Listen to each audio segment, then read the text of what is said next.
Assalamualaikum warahmatullahi wabarakatuh. Dalam video ini saya akan menjelaskan contoh kasus SPSS linear berganda. Sebelumnya, perkenalkan, nama saya Fikratan Pandu Nusantara, NIM B1018239, kelas K Ekonometrika, Prodi Manajemen, Fakultas Ekonomi dan Bisnis, Universitas Muhammadiyah Surakarta. Ya, langsung saja kepada contoh soalnya. Ini merupakan contoh kasus SPSS regresi linear berganda, yaitu permintaan mobil penumpang baru di Amerika Serikat tahun 1971 sampai 1986.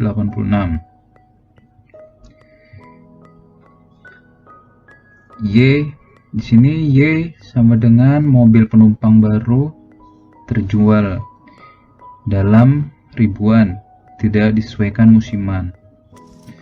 X1 sama dengan mobil baru, indeks harga konsumen tahun 1967 sama dengan 100, tidak disesuaikan musim. X2 sama dengan indeks harga konsumen semua item, semua konsumen perkotaan tahun 1967 sama dengan 100, tidak disesuaikan secara musim. Lanjut X3, personal disposable income atau PDI dalam miliaran dolar, tidak disesuaikan variasi musim. X4 sama dengan suku bunga persen, kertas perusahaan pembiayaan ditempatkan langsung. Dan yang terakhir X5 sama dengan tenaga kerja sipil yang dikerjakan dalam ribuan, tidak disesuaikan dengan variasi musim. Berikut datanya.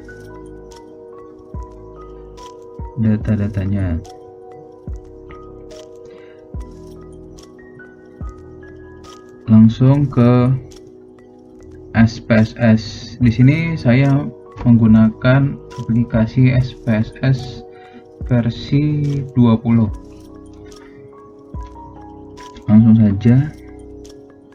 Di sini namanya yaitu Y, X1, X2, X3, X4 dan X5 sesuai dengan soal. Tipenya numerik semua. White yaitu 8 dan desimal 2, karena di soal ada di belakang koma ada 2 angka di belakang koma. Lalu label sama dengan di soal dan value dikosongkan saja dan missing dikosongkan juga. Kolomnya sama kayak white, terus posisinya di kanan. Langsung ke data view saja. Nah, di sini namanya sudah diganti Y, X1, X2, X3, X4, X5, dan datanya sudah saya copy paste dari Excel ke SPSS. Langsung kita hitung saja. Analyze, regression, linear. Nah, di sini dependennya yaitu Y, mobil penumpang baru terjual. Independennya yaitu X1, X2, X3, X4 dan X5. Di sini kita akan klik statistik. Nah, di sini estimate dicentang, lalu model fit, lalu deskriptif, dan di sini kita mencentang case wise diagnostic dan all case. Continue. Oke. Nah, keluarlah output seperti ini.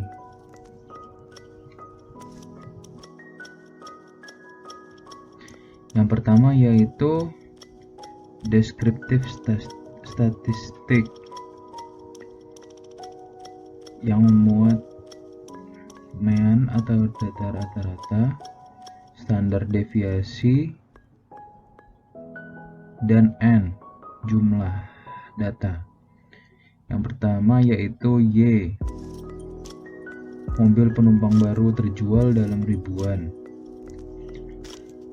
Rata-ratanya yaitu 10.005,1250 dan standar deviasinya 1163,461. X1, mobil baru indeks harga konsumen rata-ratanya 1622,1250. Standar deviasinya 407,35683. X2, indeks harga konsumen semua item semua konsumen perkotaan rata-ratanya yaitu 2201,1250 dan standar deviasinya 749,97919. X3 yaitu personal disposable income atau PDI rata-ratanya yaitu 17.455,4375 dan standar deviasinya yaitu 7.422,57260. X4 suku bunga rata-ratanya yaitu 805,9375. Standar deviasinya yaitu 264,19449 dan X5 yaitu tenaga kerja sipil yang dikerjakan yaitu rata-ratanya 94.792,3125 dan standar deviasinya yaitu 900.256,4068 dan jumlah datanya sama yaitu 16. Lanjut ke tabel correlation. Yang pertama yaitu percent correlation dan signifikan. Di sini kita baca tabel signifikan dahulu. Y terhadap X1 yaitu sebesar 0,404. Menurut dasar pengambilan keputusan, jika signifikan lebih dari 0,05 maka kesimpulannya tidak berkorelasi.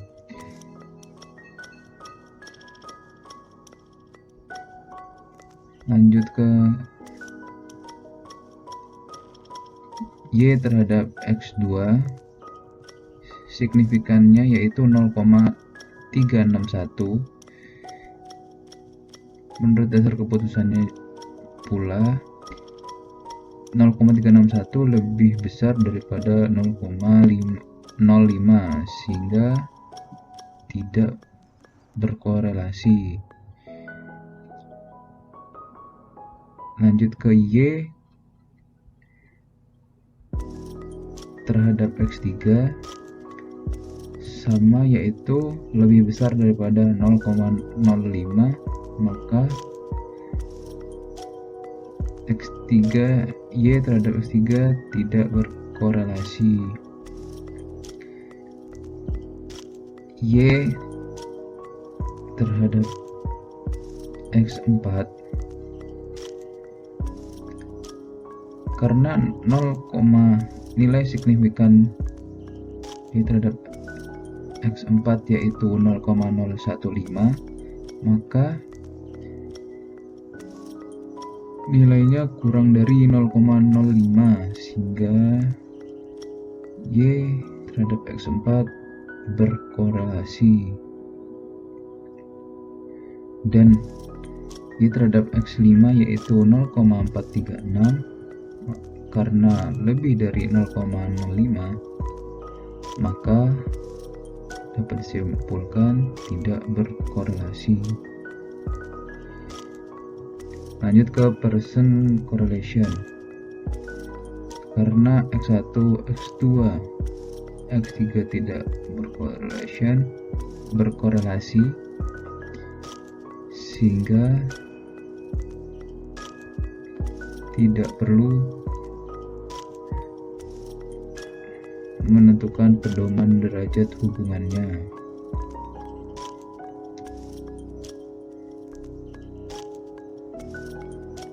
Sehingga untuk yang kita baca yaitu min 0,543.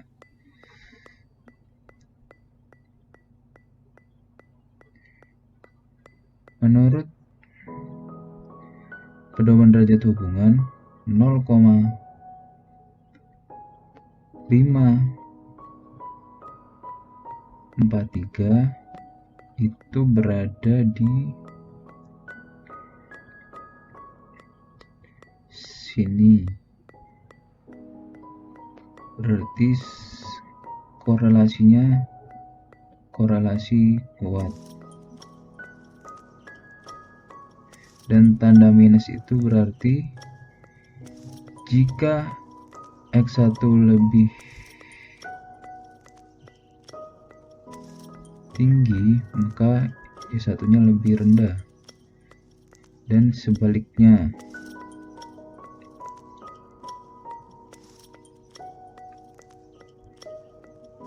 Dan X5 pun tidak bisa. Lanjut ke tabel berikutnya yaitu variable enter atau remove. Variable enter di sini yaitu variabel independen, yaitu X5, X4, X2, X1, dan X3. Dan variabel remove-nya tidak ada, dan metode yang kita pakai yaitu enter atau masukkan. Dan di sini dependennya yaitu variabel Y, mobil penumpang baru terjual. Lanjut ke tabel berikutnya yaitu model summary. Di sini ada R yang yaitu 0,873 dan R square 0,762 dan adjust R square yaitu 0,643 dan standard error of the estimate yaitu 095,42247. Di sini yang kita baca yaitu R square. R square merupakan nilai dari R yang dikuadratkan, sehingga hasilnya sebagai berikut: 0,762 dipersenkan yaitu 76,2%. Berarti penjualan mobil baru dapat dijelaskan 76,2% dengan variabel yang ada X5, X4, X3, dan X2, dan sisanya yaitu 76,2 dikurangi 100 yaitu 23,8% dijelaskan oleh variabel lainnya yang tidak ada di soal. Lanjut ke tabel berikutnya yaitu tabel ANOVA. Tabel ANOVA terdapat sum of square DF, mean square F, dan signifikan. Tapi di sini kita akan membaca nilai F dan nilai signifikan. Di sini nilai F-nya yaitu 6,400 dan nilai signifikannya yaitu 0,006. Maka nilai signifikannya kurang dari 0,05. Dapat disimpulkan bahwa X5, X4, X2, X1, dan X3 secara bersama-sama atau simultan berpengaruh terhadap variabel Y, yaitu mobil penumpang baru terjual. Lanjut ke tabel berikutnya, yaitu tabel koefisien. Di tabel koefisien terdapat Einstein's coefficient, standardized coefficient, nilai T, dan nilai signifikan. Di sini kita membaca nilai beta. Nilai beta itu di harga mutlak, sehingga nilai negatif itu dihiraukan atau semua nilainya positif. Nilai beta X1 itu sebesar 1,830, nilai beta X2 yaitu 7,386, nilai beta X3 yaitu 4,932, nilai beta X4 yaitu 0,209, dan nilai beta X5 yaitu 0,76. Dilihat dari semua variabel X2 yang memiliki nilai beta lebih besar, sehingga nilai beta X2 lebih dominan, lebih berpengaruh terhadap nilai Y. Lanjut ke nilai T. Nilai T dari X1 yaitu 0,771 dan nilai signifikannya yaitu 0,458, sehingga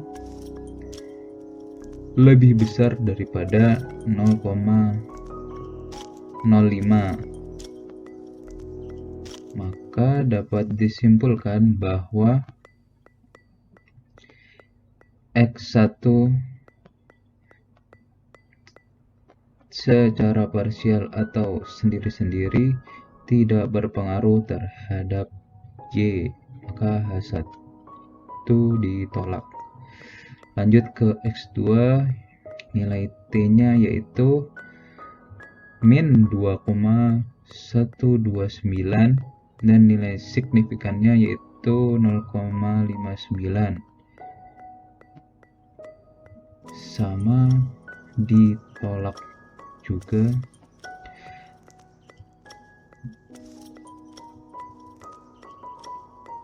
X3 yaitu nilai T-nya itu 1,850 dan nilai signifikannya yaitu 0,94, lebih besar daripada 0,05.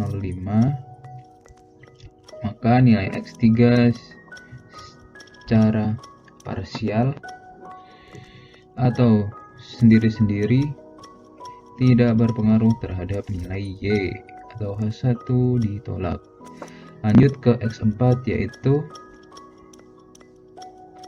nilai T yaitu min 0,606 dan nilai signifikannya yaitu 0,558, lebih besar daripada 0,05. Maka nilai X4 secara parsial atau sendiri-sendiri tidak berpengaruh terhadap nilai Y. H1 ditolak. Lanjut ke X5, nilai T yaitu 0,682 dan nilai signifikan nya yaitu 0,511 lebih besar daripada 0,05, maka X5 secara parsial atau sendiri-sendiri tidak berpengaruh terhadap nilai Y. Cukup sekian pembacaan hasil output SPSS dari saya. Bila ada salah pembacaan, mohon bisa dikoreksi. Sekian, wassalamualaikum warahmatullahi wabarakatuh.